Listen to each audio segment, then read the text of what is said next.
안녕하십니까. 오늘은 1973년생 소띠의 2022년 운세 두 번째 시간을 시작하겠습니다. 자, 오늘부터는 일간별로 2022년 운세에 대해서 말씀을 드릴 예정입니다. 자, 일간이라면 연월일시에서 일에 있는 그 천간을 말하는 건데요. 이거는 좀 잘 모르시는 분이 많습니다. 자신의 일간이 무엇인지 잘 모르시면요, 오늘 해석하는데 좀 오류가 많이 발생할 수 있습니다. 그래서 여러분께서 자신의 일간을 모르신 분이라면 저한테 여기 댓글로 생년월일시를 갖다가 음력인지 양력인지 정확하게 구분만 해서 저한테 댓글로 달아주시면 제가 일간을 알려드리도록 하겠습니다. 그래서 오늘은 일간별 운세인데요. 자, 일간은요, 총 10가지가 있습니다. 갑, 을, 병정, 무기, 경신, 임, 개 10가지가 있는데요. 이 10가지의 특성에 따라서 이민년을 맞이했을 때 자기한테 미치는 영향이 많이 달라집니다. 그래서 요거 제 1번 항목에서 73년생 소띠분들의 전반적인 운세를 말씀드렸지만, 내가 어떤 일간이냐에 따라서 그 운세를 세분해서 좀 구체적으로 접근할 수가 있기 때문에 일간별 운세를 말씀드리는 겁니다. 자, 오늘은 갑일간과 을일간에 대해서 말씀을 드리겠습니다. 물론 갑일간과 을일간 자체도 성향도 다르고 행동도 다르고 결과도 달라지게 됩니다. 그런데 이렇게 갑일간과 을일간을 세분해서 이렇게 말씀을 드리다 보면 내용이 워낙 길어져서 제한된 시간 내에 좀 말씀드리기 어려운 부분이 많기 때문에 일단 목일간이라는 특성, 즉 갑일간과 을일간은 어떤 목일간이라는 특성을 갖고 있기 때문에 묶어서 공통점에 대해서 먼저 설명을 드리고자 합니다. 갑일간과 을일간의 재물운을 한번 살펴보겠습니다. 재물운에는 현금의 흐름이 얼마나 원활하냐, 원활하지 않느냐, 또는 어떤 특정 부분에 투자를 해서 이익을 얻을 수 있느냐, 없느냐, 이 부분에 대해서 좀 초점을 좀 맞추고자 합니다. 자, 투자는요, 만약에 갑일간이나 을일간에 있는 사람이 투자를 한다는 마음이 생기면요, 소액만 하시기 바랍니다. 왜냐하면 손실 가능성이 매우 크기 때문에 그렇습니다. 자, 근데 여기서 왜 손실 가능성이 큰지에 대해서 알아볼 필요가 있습니다. 보통 갑일간이나 을일간이 이민년을 맞이하게 되면요, 좀 서두르게 됩니다. 내가 충분히 검토하지 않고 급격하게 즉흥적인 결정을 내릴 일이 많아진다는 겁니다.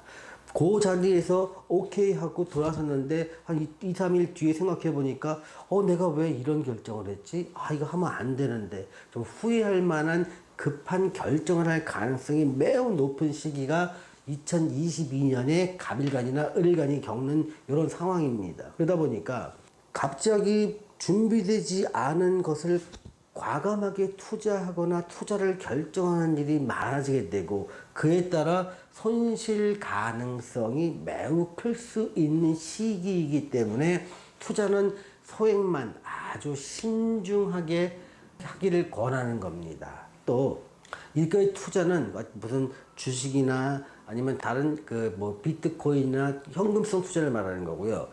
자기 일이나 자기 자신에 대한 투자는 조금 얘기가 달라집니다. 특히 여기서 제일 중요한 건 자기 자신에 대한 투자는 언제든지 오케이랍니다. 자, 나 자신에 대한 투자는 뭘까요? 2022년이 그 73년생 소띠분들한테 주는 강한 메시지는 뭐냐면, 새로운 것에 도전하고 과감하게 낯선 것, 새로운 것 환경에서 살아가기를 권하는 겁니다. 그런데 그런 것, 낯선 곳이나 새로운 곳에 뭔가 적응하고 뭔가 배워나가는 과정 속에서 내가 지식을 높이거나 기능을 높이거나 기술을 익히기 위해서 나한테 투자하는 거, 즉 배우는데 투자하고 장비 사는데 투자하고, 이런 것들은 얼마든지 가능합니다. 또 자기 일에 대한 투자도 좀 나눠볼 필요가 있습니다. 자기 일에 대한 투자는 새롭게 사업을 펼치거나 사업을 바꾸는데요, 이게 과도하거나 조금 무리스러운 투자는 참 절대로 금지합니다. 어느 정도 좀 편안한 모습 속에서 작은 금액을 투자하는 건 오케이지만, 무리하게 과감한 베팅을 들어간다, 이것은 절대 하지 말아야 될 일이라고 봅니다. 자, 사업을 한번 살펴보겠습니다. 새로운 일에서 새로운 수입이 발생하는 시기입니다. 그런데 새로운 일과 새로운 수입에는요, 약간의 시간 차이가 생깁니다. 빠르면 1년, 늦으면 3, 4년 정도의 시차가 생깁니다. 그래서 새로운 일에서 도전을 하겠지만 그 일에 모든 것을 걸면서 이 올해 뭔가 수익이 안 내면 안 되는 구조로 과감하게 새로운 일을 시작하는 건 절대로 하시면 안 됩니다.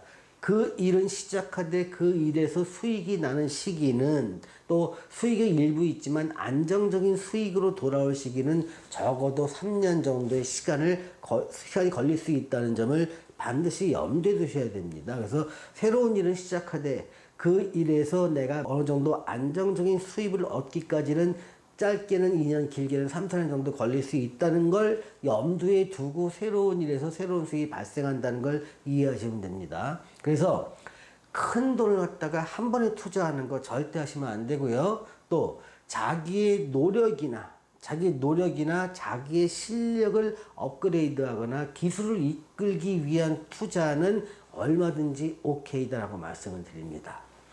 자, 인간관계나 대인관계 쪽을 한번 살펴보겠습니다.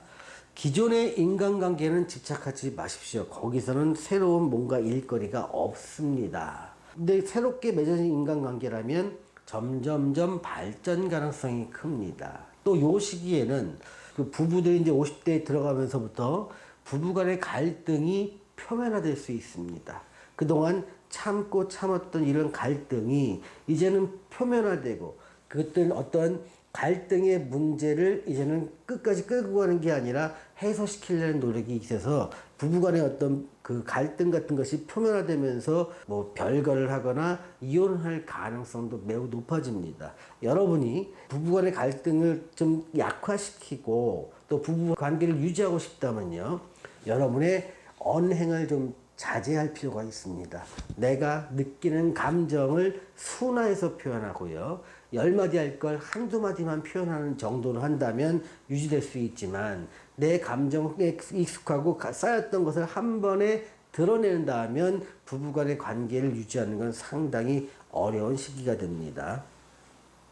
자, 건강을 살펴보겠습니다. 건강은 대체로 양호합니다. 다만 22년 상반기까지에는 그동안 쌓였던 음기가 남아있는 시기라고 봐서 각종 질병이 생길 가능성이 있습니다. 이 2022년 상반기 질병은요, 사실은 그 원인이 또 진행되는 그 병 증세가 2021년부터 진행돼 왔던 병증이 남아있거나 또 재발하는 경우가 많습니다. 새롭게 발병되는 것도 이미 벌써 2019년, 20년, 21년 이때 상당 부분 진행되어 왔던 것이 이때 2022년 상반기에 발견되는 경우도 많기 때문에 이 상반기에는 각종 질병에 대해서 여러분들이 한 번 더 정기 검진이나 건강 검진을 통해서 건강을 한 번씩 체크해 보실 필요가 있다 말씀드립니다.